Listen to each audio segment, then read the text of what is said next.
Shalom saudara terkasih di dalam Tuhan. Tema renungan kita hari ini adalah Tuhan akan memurnikan, bagian yang kedua. Maleakhi 3 ayat 3b katakan demikian firman Tuhan.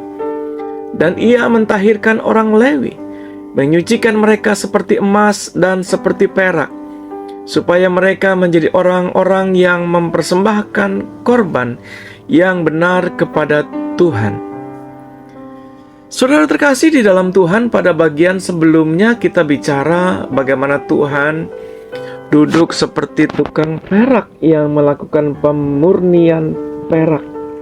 Tuhan memurnikan umat-Nya, umat yang dikasihinya, umat yang melakukan dosa, karena pemimpin rohani mereka tidak memberikan contoh dan teladan yang seharusnya, sehingga Tuhan turun tangan mengatasi situasi tersebut.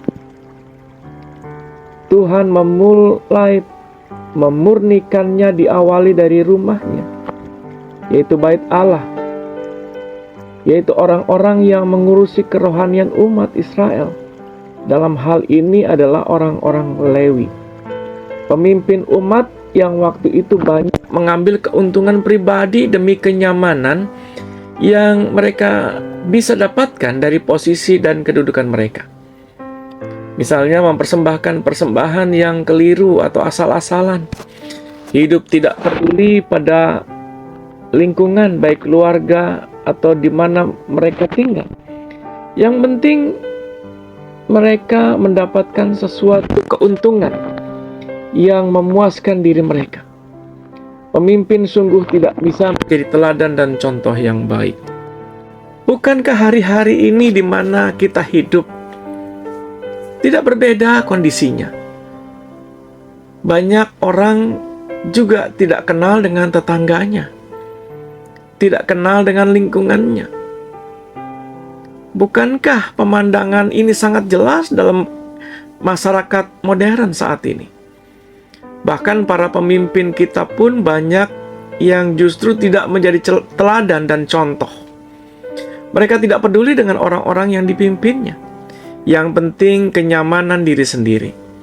Hidup semena-mena sebagai pemimpin, merampok uang gereja, bekerja demi keuntungan pribadi, dan tidak melayani dengan hati.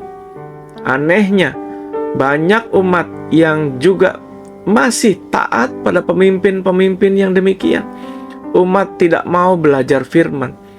Mereka hanya perlu berkat dan berkat, mirip dengan para pemimpin mereka. Bahasa bebas saya adalah pergi ke gereja hanya cari pesugihan atau keuntungan pribadi.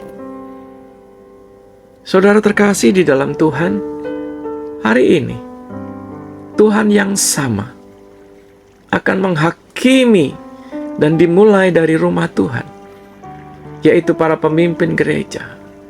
Setelah itu umat Tuhan, disadari atau tidak, penghakiman akan terjadi. Jadi, melalui Maleakhi kita diingatkan kembali bahwa saatnya Tuhan akan tiba, atau waktunya Tuhan akan tiba. Ia akan menghakimi dan memulihkan serta memurnikan anak-anaknya, agar mereka dapat kembali kepada Allah, kembali kepada kebenaran, mempersembahkan korban yang benar kepada Tuhan, kembali hidup seperti yang Tuhan mau. Kiranya Tuhan memberkati renungan singkat kita hari ini. Amin.